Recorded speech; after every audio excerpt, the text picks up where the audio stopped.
Hi hello வணக்கம் நண்பர்களே, எல்லாரும் எப்படி இருக்கீங்க? நல்லா இருக்கீங்களா? இன்னைக்கு நம்ம சூப்பரான ஒரு இன்ஃபர்மேட்டிவ் வீடியோ வந்து பார்க்க போகிறோம். அது என்னென்னு பார்த்தீங்க அப்படின்னா, பர்த் சர்டிஃபிகேட்டை எப்படி ஆன்லைனில் ஈஸியாக பெற முடியுமோ அதே மாதிரி தான் பர்த் சர்டிஃபிகேட்டில் ஏதாச்சும் ஒரு பிழை இருந்தால் அதையும் எளிதாக திருத்தி கொள்ளலாம். இந்த பர்த் சர்டிஃபிகேட்டை எப்படி டவுன்லோடு பண்ணுறது, எப்படி அதில் கரெக்ஷன்ஸ் இருந்துச்சு அப்படின்னா அதை இன்கார்பரேட் பண்ணி எகைன் ரீஅப்லோடு எப்படி பண்ணுறது அப்படின்னு தான் நாம் இன்னைக்கு நம்ம வீடியோவில் பார்க்க போகிறோம். சப்போஸ் இப்போ தான் ஃபஸ்ட் டைம் நம்ம சேனலுக்கு வரீங்க அப்படின்னா மறக்காம நம்ம சேனலை சப்ஸ்கிரைப் பண்ணிடுங்க. கூடவே பெல் ஐக்கானை கிளிக் பண்ணுங்கள். அப்படின்னா தான் இது மாதிரியான இன்ஃபர்மேட்டிவ் வீடியோ உங்களால் ரெகுலராக பார்க்க முடியும். வாங்க வீடியோக்குள்ளே போகலாம். ஆதார் கார்டை போலவே ரேஷன் கார்டை போலவே பிறப்பு மற்றும் இறப்பு சான்றிதழ்கள் ரொம்ப ரொம்ப ரொம்ப அவசியமான ஒன்றாகும். குழந்தைகளை பள்ளியில் சேர்ப்பது முதல் ஆதார் அட்டை, கடவுச்சீட்டு உள்ளிட்ட அரசு வழங்கும் அடையாள அட்டைகளை பெறுவது வரைக்கும் இந்த பிறப்பு சான்றிதழ் ரொம்ப ரொம்ப முக்கியமானதாக இருக்குது. இந்த சான்றிதழை மருத்துவமனை நிர்வாகமே பதிவு செய்து கொடுத்து விடுது. ஆனால் குழந்தையின் பெயரை மட்டும் நாம் பிறப்பு பதிவாளரிடம் சென்று தேவையான ஆவணங்களை கொடுத்து நாம் சேர்த்து கொள்ளலாம் அப்படிங்கிறது இப்போ நடைமுறையில் இருந்துட்டு வருது. இந்தியாவில் பார்த்தீங்கன்னா ஒவ்வொரு குடிமகனும் அவர்களது குடும்ப உறுப்பினர்களின் பிறப்பு மற்றும் இறப்பை குறித்து விவரங்களை பதிவு செய்ய வேண்டியது அவசியமாகும். அதுவும் 14 நாளுக்குள்ள ஒவ்வொருவரும் அவங்க பிறப்பு பதிவு செய்யப்பட வேண்டும் அப்படிங்கிறது ரூலாகவே இருக்கு. அதே மாதிரி பார்த்தீங்கன்னா ஒவ்வொரு இறப்பும் 7 நாளுக்குள்ள பதிவு செய்யப்பட வேண்டும் அப்படிங்கிறது ஒரு ரூலாக இருக்கு. பொதுமக்கள் பார்த்தீங்கன்னா அவரவர் வாழும் நகர பஞ்சாயத்துக்கு பிறப்பு மற்றும் இறப்பு பதிவு செய்ய முடியும். சில சமயங்களில் இந்த சான்றிதழ்கள் தவறுவிட நேர்ந்துவிடும். அதனால தான் கவலைப்பட தேவையில்லை அப்படின்னு ஒரு நியூஸ் சொல்லியிருக்காங்க.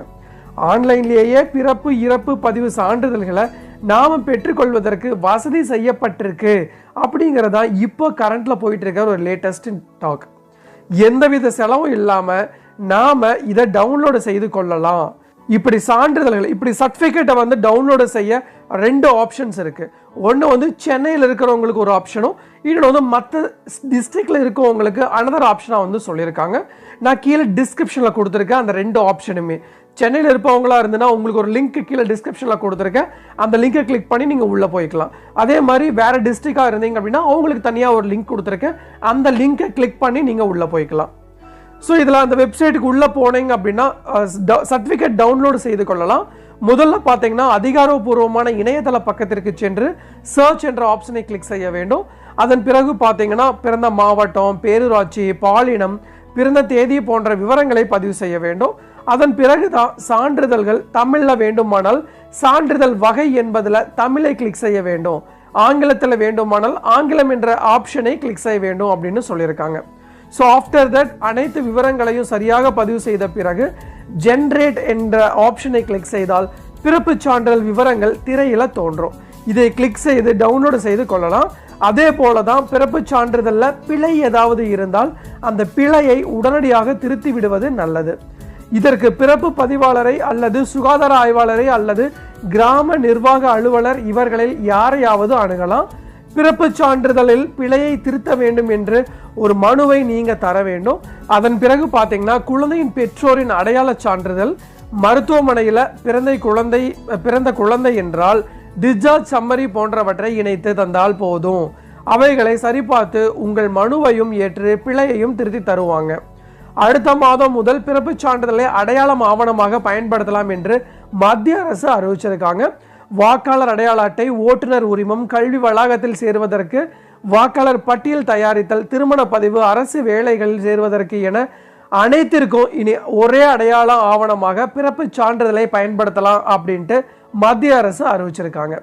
இதற்கு முன்னாடி பார்த்தீங்கன்னா எல்லா நடவடிக்கைகளுக்கும் ஆதாரை முக்கிய ஆவணமாக பயன்படுத்தி வந்தாங்க. இப்போ பார்த்தீங்கன்னா ஒருவரின் பிறந்த தேதி, பிறந்த இடம் மற்றும் பாலினத்தை உறுதிப்படுத்தும் பிறப்பு சான்றிதழையும் இனி ஒரே ஆவணமாக பயன்படுத்தி கொள்ளலாம் அப்படின்ட்டு மத்திய உள்துறை அமைச்சகம் 4 நாளைக்கு முன்னாடி தான் அறிவிப்பு வெளியிட்டிருந்தது குறிப்பிடத்தக்கது. ஸோ இந்த இன்ஃபர்மேஷன் தான் நான் இன்னைக்கு உங்களுக்கு சொல்லணும்னு நினச்சேன்.